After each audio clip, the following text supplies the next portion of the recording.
Assalamualaikum warahmatullahi wabarakatuh. Alhamdulillahi rabbil alamin, wassalatu wassalamu ala asyrafil anbiya'i wal mursalin Sayyidina wa maulana Muhammadin wa ala alihi wa ashabihi wa azwajihi wa dzurriyyatihi wa tabi'in. Alhamdulillahi rabbil alamin. Wa qala musannifur rahimahullah ta'ala wa nafa'ana fi 'ulumihi fid dharain. Man ahabbu alla yu'sallahu ta'ala fi mulkatihi faqad ahabba alla tazharu maghfiratuhu wa alla takuna syafa'atu Rasulillah sallallahu alaihi wasallam lahu waqam min muznibin kasurat asa'atuhu wa mukhalafatuhu wajabat lahu rahmatu min rabbih fakana lahu rahiman wa biqadri imanihi wa in asa'a liman intaha fala yanbaghi lil 'abdi ayasta'zima janbahu istizaman yu'addihi ila ayil qiyabadihi iyasan min ruhihi wa kunutan min rahmatihi wa su'a dhanni bihi bal alaihi ayatuba ila rabbih minhu wa yarji'u ilaihi anhu wa ya'lamu hikmatallah ta'ala fi taslitihi alaihi wa takhliyatihi bainahu wa bainahu wa fil khabari an Rasulullah sallallahu alaihi wasallam laula anna junba khairun lil mu'minin minal ujubi ma kharallahu ta'ala baina mu'min wa baina janbin abadan panabbahaka bihaja ala anna janba mani'un min wujuhil ujubi alladhi wa a'zamu hijaban baina abdi wa baina maulahu ila akhirih. Alhamdulillah, segala puji bagi Allah subhanahu wa ta'ala. Salawat serta salam marilah kita ucapkan kepada Nabi Agung Muhammad sallallahu alaihi wasallam. Jadi ini membahas masalah berhubungan dengan dosa lah. Jadi kenapa hidup kita ini disyariatkan adanya dosa dan ada ganjaran. Ini adalah yang pertama kalau urusan dosa supaya kita ini memberi takutan. Karena dosa ini berhubungan dengan ajab ataupun laknat. Tapi kalau pahala ini berhubungan dengan rahmat ataupun surga. Ini dibagikan orang yang masih berakal. Karena setiap hari kita ini berakal terus. Membulak-bulikan pemikiran, membulak-bulikan akal supaya masuk akal. Makanya ada syariat menganjurkan tentangnya kita ini bertaubat kepada Allah subhanahu wa ta'ala. Adapun orang berdosa di sini sekalinya rahmat. Pulang. Orang itu salah berarti rahmat. Karena Nabi Adam alaihissalatu wassalam contohnya hidin berdosa. Akhirnya dikeluarkan daripada surga.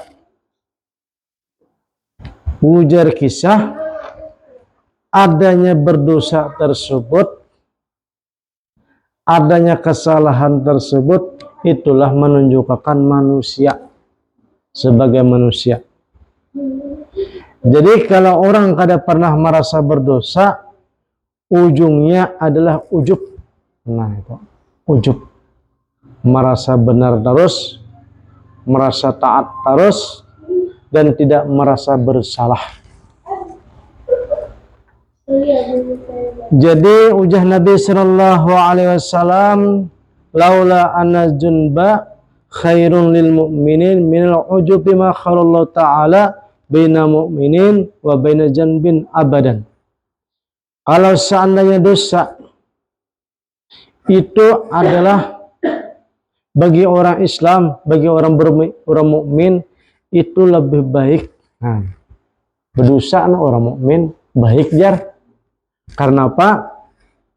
Kalau berdosa itu menghilangkan daripada ujub. Ujub tadi. Karena orang yang berdosa itu adalah mani'un min wujudil ujub. Jadi mencegah daripada rasanya ujub di dalam hati. Huwa a'zamu hizabin bainal abdi wa bainal maulahu. Karena ujub ini adalah bukan lagi dosa, akan tetapi hijab yang paling besar antara hamba dengan Allah Subhanahu wa ta'ala. Kalau berdosa artinya ada pengampunan, ada peluang untuk baik. Tetapi kalau ujub ini adalah kada ada pengampunan, kecuali ujubnya itu dibuang. Seperti mana setan ataupun iblis, orang yang ahli ibadah tetapi kada mau disalahkan, kada mau diarahkan, dan kada mau diperintah untuk tunduk kepada Nabi Adam. Karena ada ujub, merasa lebih harap dan lebih hebat. Adam dia bilang, terbuat daripada tanah, sedang aku terbuat daripada api. Sedangkan Adam baru saja diciptakan dan saya sudah lama beribadah. Nah, pimpinan para malaikat, tidak ada tempat di alam ini, tidak ada tempat di langit-langit, kecuali di situ ada tempat bekas iblis untuk beribadah. Nah, jadi adanya berdosa tadi ibaratnya istighfar, astagfirullahaladzim. Nah, jadi ibaratnya mengaku salah dan mengaku ada percaya diri, ibaratnya dah, bahwa jangan pinapa iyanya. Nah, pinapa iyanya kada pernah salah, pinapa iyanya kada pernah keliru. Ditegur orang kada mau karena kada merasa salah, Pang. Diprotes orang langsung emosi, karena kada pernah merasa salah. Jadi kalau orang itu berdosa, menunjukkan orang tersebut adalah hamba.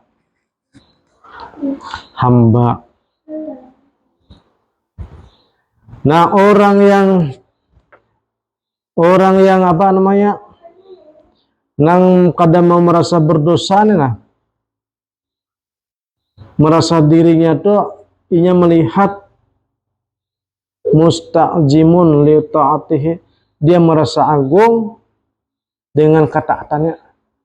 Aku ini sudah ibadah, maksudnya. Sudah banyak sembahyang, nah. Sudah banyak taat, sudah banyak berimpak, nah, disalahkanlah aja. Nah, wa mulahijun lijalika, dan ibaratnya orang yang merasa kadang merasa berdosa ini melihat dirinya tuh, nah, menilik dirinya tuh, nah, posisi taat terus, zahir dan batin taat. Wa masakinun lahu, dan merasa tenang. Nah, orang yang kadang merasa berdosa merasa tenang. Bi khilafi jalika janbi li'annahu yajibul khawf wal hajaru. Nah, berbeda orang yang merasa berdosa ini.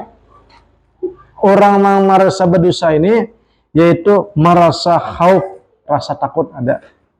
Kalau tak salah, kalau belum ikhlas, kalau belum ibadah khusyuk, belum kada bujur beribadah, akhirnya mau belajar tuh, nah, al khauf, takut rasanya apakah diterima atau kada. Padahal tadi yang sebaik-baiknya sholat, akhirnya beristighfar juga. Nah, makanya sebelum beribadah biasanya kita dianjurkan beristighfar. Setelah beribadah, kita beristighfar lagi. Nah, jadi khauful hajar, rasa khauf, rasa takut, dan merasa ibaratnya rasa itu diterima atau kada. Wallaja'u, dan akhirnya orang tersebut tadi memohon atau mengharap ilallah ta'ala, mengharap kepada Allah Ta'ala saja, wal firaru ilaihi min nafsihi, dan dia lari daripada mengandalkan diri. Nah, itu tak. Orang merasa berusaha tadi. Jadi lari daripada mengandalkan diri. Wal firaru ilaihi min nafsihi, lari daripada diri. Nah, jadi ujungnya seseorang ini hamba Allah yang tawadu. Sembahyang dalam keadaan tawadu, beribadah dalam keadaan tawadu. Sudah cukup syaratnya, rukunnya beribadah, kemudian hati rasa ibaratnya tawadu, kada papaknya. Bahkan dikatakan oleh Imam Al-Ghazali, bagaikan seorang budak hamba sahaya, beribadah kita nih, bagaikan hamba sahaya, budak yang miskin, yang ibaratnya kada payu dijual, hitam, kemudian datang kepada raja, membawa hadiah seikat kangkung, misalnya tuh. Kemudian minta diterima oleh raja. Kalau diterima oleh raja tersebut bukan karena kangkungnya itu, akan tetapi karena kasih dan rahmat kasih sayangnya raja tersebut. Nah, kayak itu juga kita nih beribadah kepada Allah Subhanahu wa Ta'ala, bukan mengandalkan ibadah kita ini. Nah, ibadah kita ini serba kekurangan. Makanya kalau sudah sembahyang merasa ibadahnya tuh kada apa-apanya. Wal firaru ilai min nafsihi, lari daripada merasa diri nang ibadahnya harap.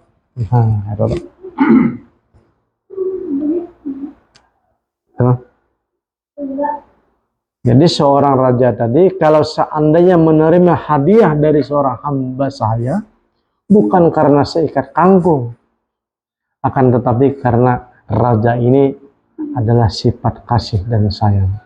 Nah, begitu juga kita sudah cukup ibaratnya rukun syarat dalam beribadah, dalam sholat, ibaratnya syaratnya zahir dan batin sudah kita tunaikan. Zahirnya menurut syariat Islam, menurut fikih ataupun mazhab, sudah kita tunaikan. Batinnya ketika sholat juga kita tunaikan. Nah, orang yang seperti ini, kata Imam Al-Ghazali, sama seorang hamba sahaya yang memberikan hadiah seikat kangkung diserahkan kepada raja. Nah, kalau seandainya raja tersebut menerima, itu karena sifat kasih dan sayangnya, bukan karena seikat kangkung. Nah, begitulah kata ulama di sini.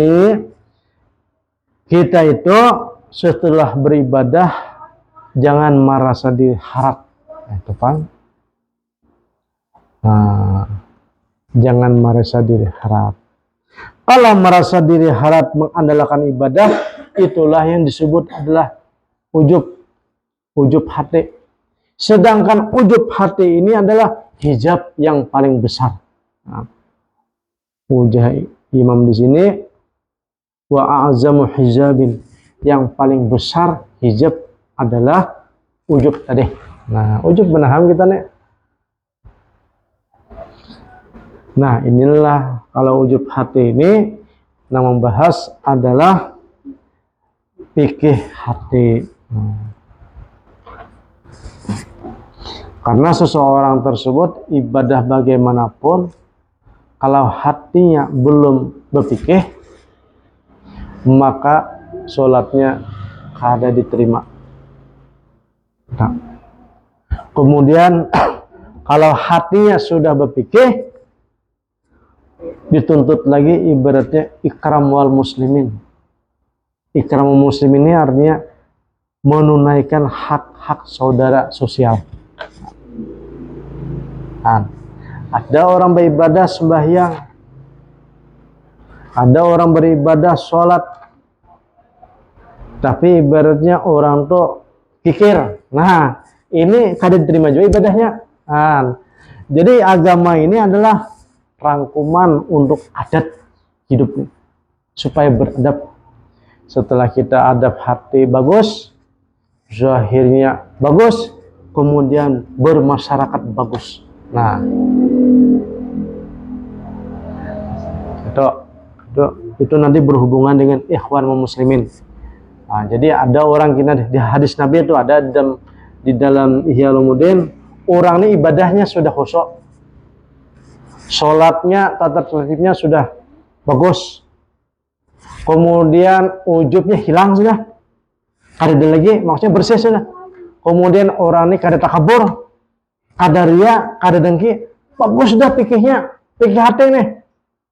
Tetapi langit yang terakhir, adakah aja? Selama beribadah ada saudara kiri dan kanan kelaparan. Nah, ditakuni pula, itu pula sekalinya ada ibadah nang tadi digawe tadi diturunkan, kada diterima.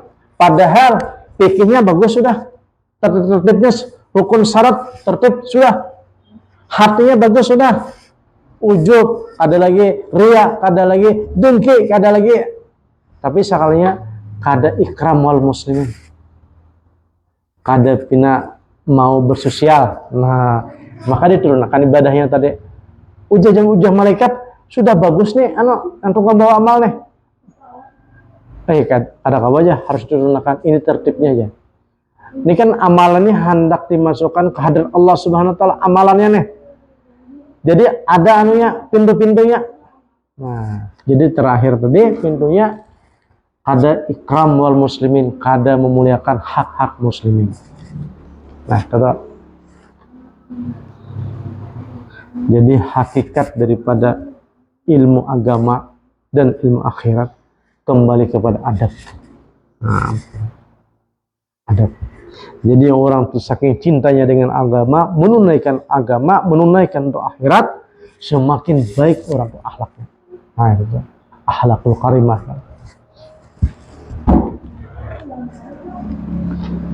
Karena apa? Kalau orang tersebut sudah menjadi wali Allah Subhanahu wa taala, orang itu adalah tajalli sifat Allah taala, Pak. Nah, itu Pak. Tajalli sifat Allah taala.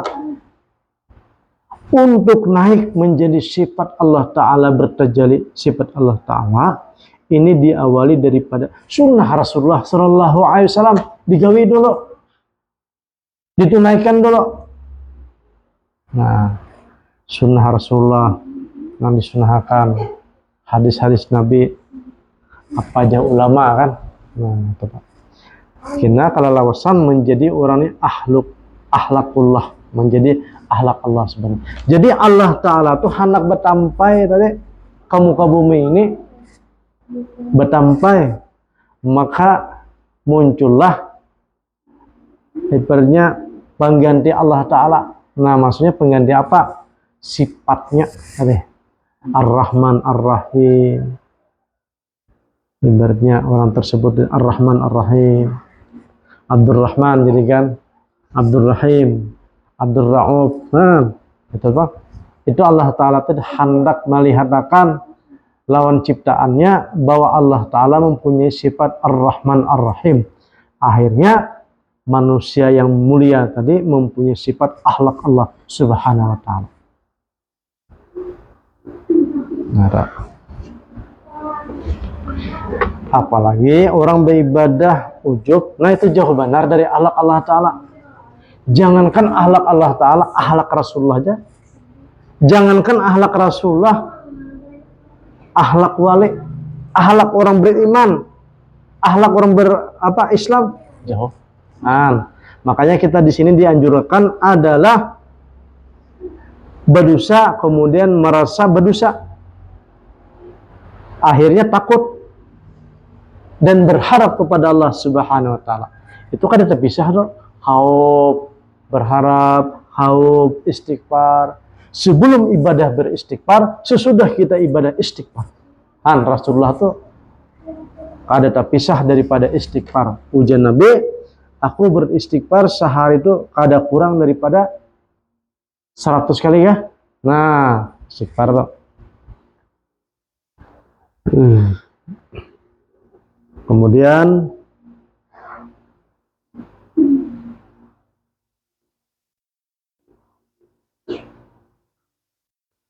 wal ujubu yasriful abda 'anillah ta'ala wa jandu yusarrifuhu ilaihi.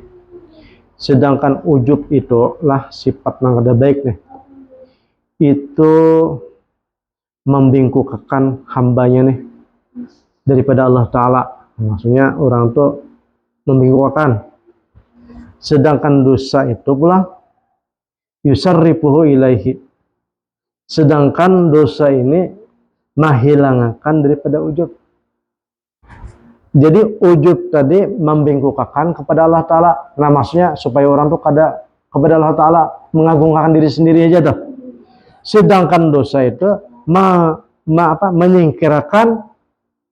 menyingkirkan pengakuan tadi. Nah itu. Jadi adanya berdosa itu ada rahmat artinya. Kada ada yang suci kita nih. Akhirnya kita istighfar. Wal ujubu yaqbalu bihi ala nafsihi. Sedangkan ujub itu adalah mengagungkan diri. Sedangkan dosa itu adalah menghadap Allah Subhanahu wa taala, memintanya. Nah, imba berdosa akhirnya ibaratnya mengharapkan Allah Ta'ala minta ampuni. Kalau orang yang mengujub tadi ibaratnya menyingkirkan Allah Ta'ala tetapi merasa dirinya sendiri. Nah, beramal dan beribadah. Itu pulang. Sedangkan ujub nih, itu adalah tuntutannya adalah merasa cukup. Sedangkan dosa tuntutannya adalah butuh. Berhajat. Nah, berhajat. Orang yang berdosa itu berhajat. Dan orang yang berhajat kepada Allah Subhanahu wa taala itu adalah sifat-sifat hamba. Dan berhajatnya seseorang tersebut kepada Allah Subhanahu wa taala. Wa asyrafu ahwalil mu'min ma yuruddu ilaihi wa yaqbalu bihi alaihi. Itu tak. Dan semulia-mulianya keadaan orang muslim yaitu mengembalikan dirinya kepada Allah dan hanya berhajat kepada Allah. Nah itu tak.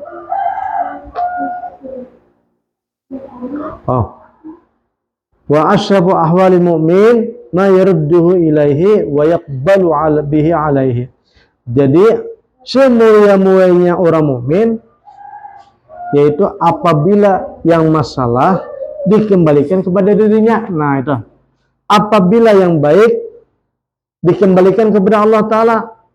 Apabila tidak baik maka dia berhajat kepada Allah Ta'ala. Nah itu tuh. Makanya kan bagus yang baik daripada Allah Ta'ala.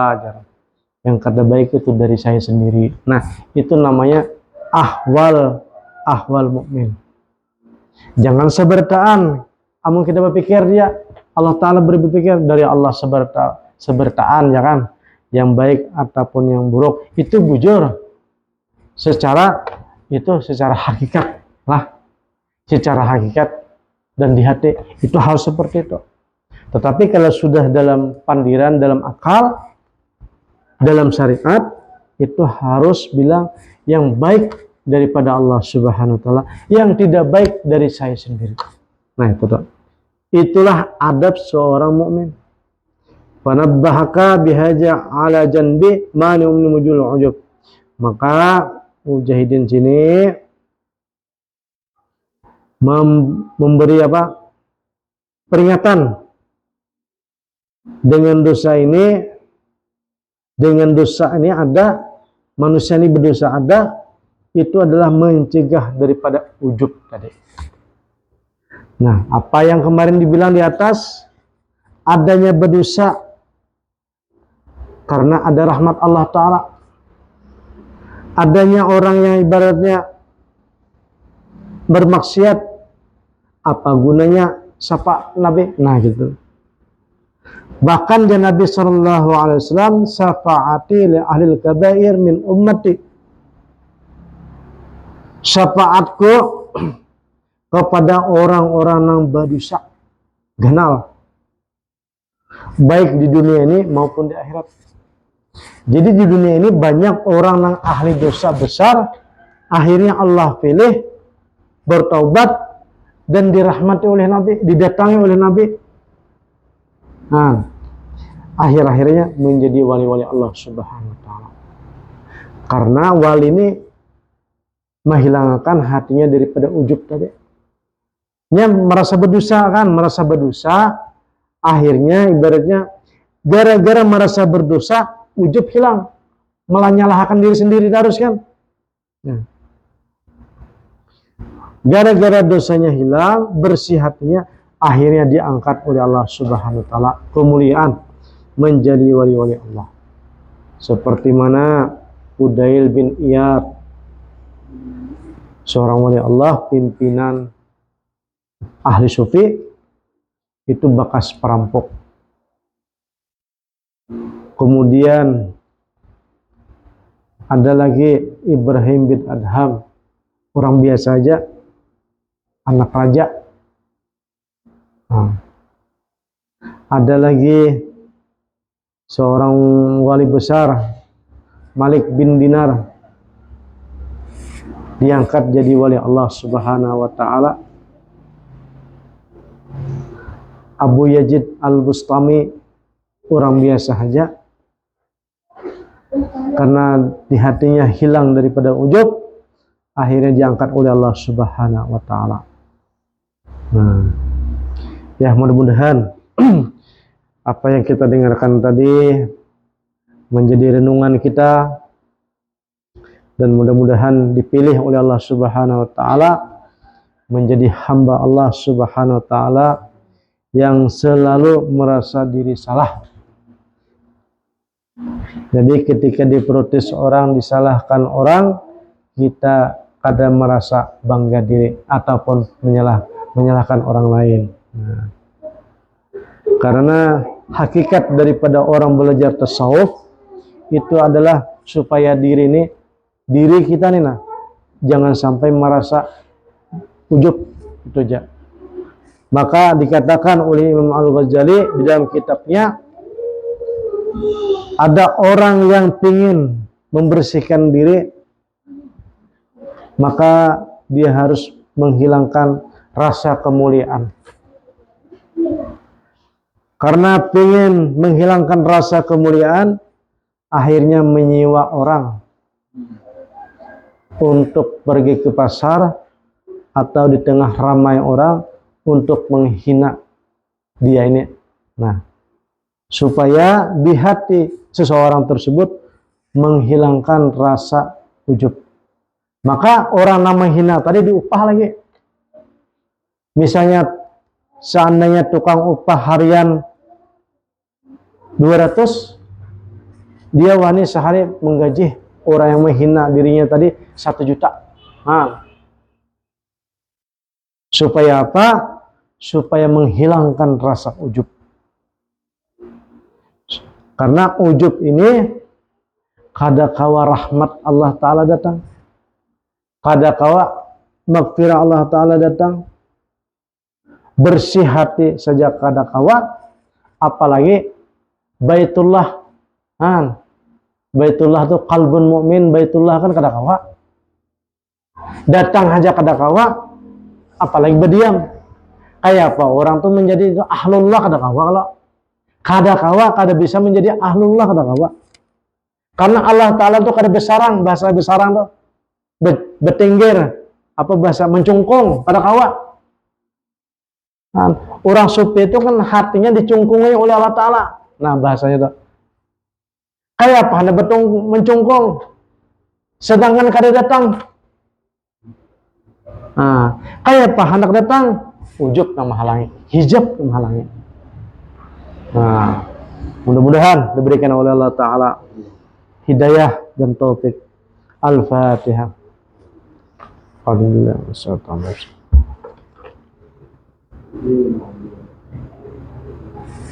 Bismillahirrahmanirrahim. Alhamdulillahirabbil alamin wassalatu wassalamu sayyidina wa maulana Muhammadin wa ala alihi wasallam. Allahumma nawwir qulubana bi nuri ma'rifatik, nawwir qulubana. Rabbana atina fid dunya hasanah wa fil akhirati hasanah wa qina adzabannar. Walhamdulillahirabbil alamin. Taqabbalallahu minkum.